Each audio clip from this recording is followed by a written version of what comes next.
मन के गंदे और अश्लील विचारों को कैसे रोकें? एक आश्रम में भिक्षु और तथागत साथ साथ रहते थे। एक दिन की बात है, एक भिक्षु तथागत से कहता है कि मैंने मन को जीत लिया है और अब यह मुझे विचलित नहीं कर सकता।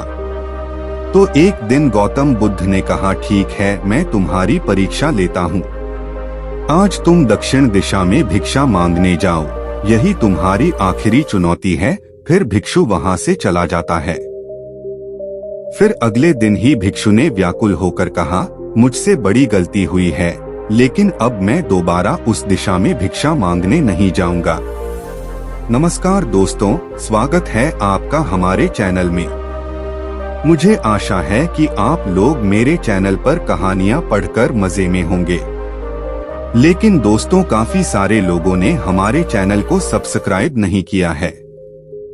कहानी अच्छी लगती हो तो प्लीज चैनल को सब्सक्राइब करना ना भूलें। इससे पहले कि आप कहानी में खो जाएं, कमेंट में नमो बुद्धाय लिखकर कहानी को ध्यान से पूरा सुनें। यह कहानी तब शुरू होती है जब एक बड़े प्रदेश का राजकुमार अपना राजमहल सब कुछ त्याग कर बौद्ध संघ में शामिल हो जाता है। शुरुआती दिनों में नए भिक्षु ध्यान करना सीखते हैं। इसके साथ साथ गौतम बुद्ध उन्हें भिक्षा मांगने भेजते थे ताकि भिक्षुओं का अहंकार कमजोर हो और उनका व्यवहार विनम्र हो जाए। संघ में आने के कुछ समय पश्चात राजकुमार भी भिक्षा मांगने जाने लगा। शुरू में सब ठीक था, लेकिन कुछ ही दिनों में एक घटना घटी जिस कारण राजकुमार विचलित हो गया और उसने भिक्षाटन पर जाने से मना कर दिया। भिक्षाटन का नियम था कि भिक्षु केवल 2 घरों में भिक्षा मांगते थे और अगर भिक्षा नहीं मिलती तो आश्रम वापस आकर जल ग्रहण करते। एक बार राजकुमार एक नगर में भिक्षा मांगने निकला और उसकी किस्मत से भिक्षा नहीं मिली। शुरू में राजकुमार भिक्षु को निराशा हुई, लेकिन कुछ ही पलों में उसका मन शांत हो गया, जैसे कुछ हुआ ही ना हो। बिना प्रयास के आज भिक्षु बड़ा प्रसन्न था। उसने लौटकर गौतम बुद्ध से कहा, आज मुझे भिक्षा प्राप्त नहीं हुई, लेकिन मेरा मन शांत है। न किसी विचार ने मुझे परेशान किया और न ही मेरे मन में कोई उथल पुथल है। गौतम बुद्ध भिक्षु की सारी भावनाएं समझ रहे थे। तथागत ने कहा, अच्छी बात है, अब तुम कल महल की तरफ भिक्षा मांगने जाना। भिक्षु ने आज्ञा का पालन किया और अगले दिन भिक्षा मांगने निकल गया। कुछ देर बाद जब भिक्षु महल के आगे से गुजरा तो उसे अपना महल याद आ गया कि कैसे वह ऐशो आराम का जीवन जीता था। भिक्षु ने सोचा, महल में खाने को स्वादिष्ट पकवान मिलते और सेवा करने को कई नौकर होते और सभी प्रकार के सुख मिलते। ऐसा सोचते सोचते भिक्षु के मन में इच्छा हुई कि आज बढ़िया भोजन मिल जाए। तभी भिक्षु सचेत हो गया कि यह सब अतीत की स्मृतियां हैं और मैं केवल इन्हें देख रहा हूँ। पुरानी यादों के ताजा होने से मन में कुछ इच्छाएं प्रकट हो रही हैं, यह भी मैं केवल देख रहा हूँ। अगर मैं इन शारीरिक इच्छाओं को पूरी करने की लालसा रखूं तो मैं मन की शांति और यह जागृत अवस्था खो दूंगा। भिक्षु ने महसूस किया कि जब जब हम स्वयं को 2 कदम आगे ले जाते हैं और चेतना का स्तर ऊपर उठाते हैं, तब तब मन इस प्रकार के खेल खेलता है। जब हम मन को शांत करने लगते हैं, तब मन हमें बेचैन करने की पूरी कोशिश करता है। भिक्षु यह सोचकर बहुत खुश हुआ क्योंकि आज उसने आत्मचिंतन से मन के बारे में गहरी समझ और सूक्ष्म दृष्टि प्राप्त कर ली। भिक्षु ने आश्रम आकर गौतम बुद्ध को सारी बात बताई और कहा, तथागत, आज मुझे आपकी कृपा से सूक्ष्म दृष्टि प्राप्त हुई। मन हमें बार बार इच्छाओं में उलझाना चाहता है। महल को देखकर मुझे भी पुराने सुखों का स्मरण हो आया, लेकिन आज भी कोई विचार मुझे छू नहीं पाए। गौतम बुद्ध ने कहा, अच्छी बात है, कल नगर की दक्षिण दिशा में जाना, वहाँ एक हवेली है, वहाँ मन और विचारों पर उपदेश देकर आना। भिक्षु बहुत खुश हुआ। आज वो जल्दी जल्दी चल रहा था क्योंकि वो उपदेश देने जा रहा था। पर दोस्तों, इस बार की यात्रा भिक्षु पर भारी पड़ने वाली थी। कुछ ही देर में भिक्षु हवेली पहुंचा और भिक्षा के लिए आवाज लगाई। आवाज सुनकर एक सुंदर युवती बाहर आई।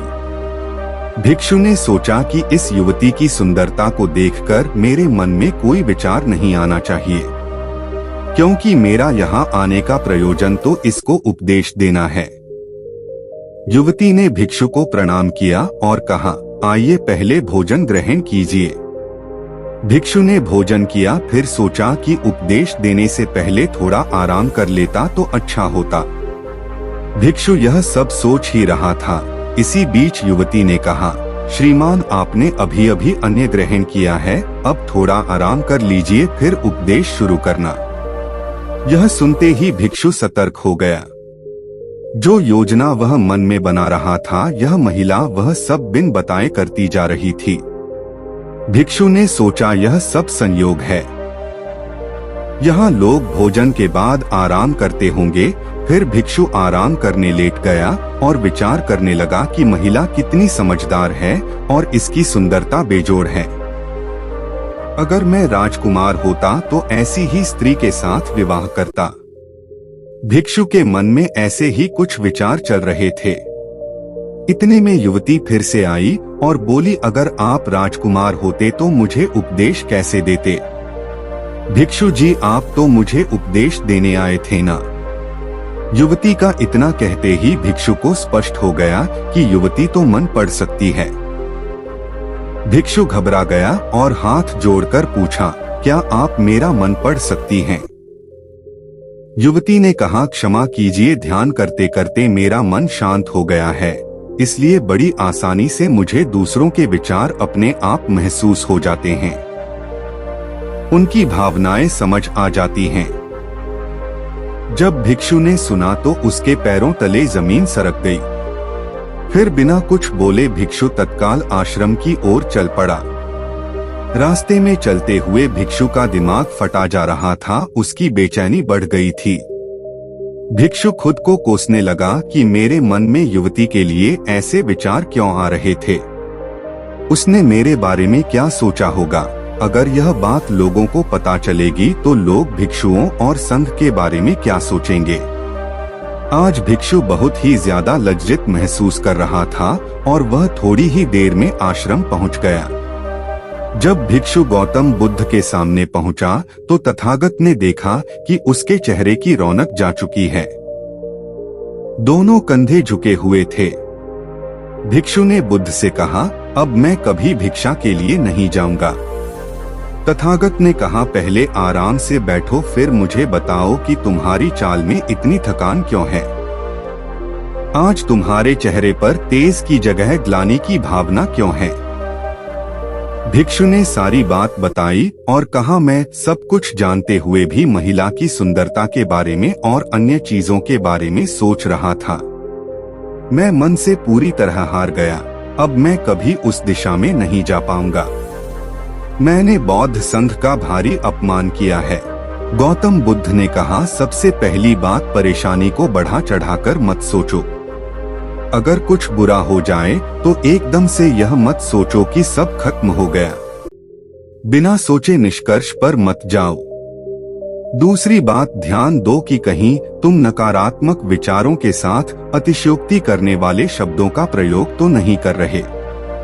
जैसे मैं हमेशा हारता हूँ, जीवन में कुछ नहीं बचा, मैं मन से पूरी तरह हार गया, मेरे साथ कोई नहीं है। क्योंकि ऐसा करने से मन अति भावुक और विचलित हो जाता है और नकारात्मक विचारों के चक्र में फंसा रहता है। तथागत के शब्दों से राजकुमार भिक्षु के मन को सांत्वना मिली। भिक्षु ने पूछा, अगर मैंने अपने मन को जीत लिया था तो फिर मन ने मुझे परेशान क्यों किया? गौतम बुद्ध ने कहा, सबसे पहले यह समझो कि विचार पैदा कैसे होते हैं। पहले बाहर कुछ हुआ, फिर उस घटना के प्रति अंतर्मन ने प्रतिक्रिया की, इस कारण शरीर में भावना या सनसनी पैदा हुई। फिर इस भावना के प्रति तुम्हारे सचेत मन ने प्रतिक्रिया की। इस आखिरी चरण को हम विचार कहते हैं। भिक्षु ने पूछा, हमको परेशान करने की विचारों में इतनी शक्ति आती कहां से है? गौतम बुद्ध कहते हैं कि हम खुद विचारों को यह शक्ति प्रदान करते हैं। जब आप जजमेंट और सही गलत के टैग लगाकर विचारों को देखते हो तो उनके प्रति रिएक्ट करने लगते हो। एक विचार के साथ अन्य विचार भी सोचने लगते हो। जब तक आप खुद को जज करोगे तब तक मन आपको नीचा दिखाकर हावी होता रहेगा। भिक्षु ने पूछा, फिर मन शांत कैसे होगा? गौतम बुद्ध ने कहा, अगर विचार है तो शरीर में भावना भी महसूस हो रही है, क्योंकि हर विचार भावना के साथ प्रकट होता है। अगर आप अश्लील विचार महसूस कर रहे हो तो इसका मतलब है कि शरीर में एक भावना यानी सेंसेशंस भी महसूस हो रही है, और फिर आप उसके बारे में सोच रहे हो या रिएक्ट कर रहे हो, और इसी बात में मन को शांत करने का तरीका छिपा है। हर विचार को देखना कठिन है क्योंकि विचारों का वेग तेज है, लेकिन शरीर में महसूस हो रही भावना यानी सेंसेशंस को देखना आसान है, क्योंकि यह देर तक बनी रहती हैं। अगर इन्हें बिना जजमेंट के सही गलत का मतलब लगाए सिर्फ देखा जाए तो यह गायब भी हो जाती हैं। तब मन के पीछे जो शांति है वो प्रकट होती है, और उस शांति में एहसास होता है कि मन हमारा कुछ नहीं बिगाड़ सकता। हमारा अंतर्मन कैसे ठीक होता है? नॉन जजमेंट से। अगर हम किसी भी इंसान या घटना या फिर अपने मन को बिना जजमेंट के देखते हैं तो मन के साथ साथ अंतर्मन अपने आप स्वस्थ और शांत होने लगता है। अगर तुमने मात्र यह देखा होता कि इस औरत के प्रति विचार केवल मेरे अंतर्मन के कारण है और यह मैं केवल देख रहा हूँ, मन में बहुत कुछ चल रहा है लेकिन मैं सांस के प्रति सचेत हूँ, मैं शरीर में होने वाली प्रतिक्रिया को देख रहा हूँ, तब भी तुम सचेत होकर दृष्टा भाव में लौट आते। मन के पीछे जो शांति है वह हमारी सबसे बड़ी ताकत है। हम बड़ी आसानी से विचारों को शांत कर सकते हैं और एक दिन यह जान सकते हैं कि किसी भी प्रकार का विचार चिंता असल में इस शांति को पार नहीं कर सकता। हम हमेशा विचारों से अछूते हैं। गौतम बुद्ध कहते हैं, तुम याद रखो विचार तुमसे हैं, तुम विचारों से नहीं। तुम हमेशा ही अपने विचारों से शक्तिशाली हो, अपने डरों और चिंताओं से शक्तिशाली हो। अब तुम अगले 7 दिन युवती के घर भिक्षा मांगने जाओगे और ध्यान रखना अपने विचारों को जज मत करना। अच्छे बुरे विचार केवल तुम्हारा द्वार खटखटाते हैं। तुम केवल इतना याद रखना कि तुम वह शांति हो जिसमें सब प्रकट हो रहा है। अगले दिन भिक्षु पूरे मार्ग जागृत होकर चला। महिला के घर जाने से पहले थोड़ी घबराहट हुई, लेकिन भिक्षु दृष्टा भाव में बना रहा। विचारों को, शरीर में उठ रही भावनाओं को, डरों को, गिल्ट को, सबको बस देखता रहा। जब वापस लौटा तो वह पूरी तरह शांत था। आज उसमें मैंने मन को जीत लिया है, यह अहंकार भी नहीं था। आज उसने सही मायनों में मन को पार कर लिया था। आशा करता हूँ कि आपको कहानी पसंद आई होगी। कहानी पसंद आई हो तो वीडियो को लाइक करें और चैनल का सब्सक्राइब करें। जल्दी ही मिलते हैं एक नई कहानी में।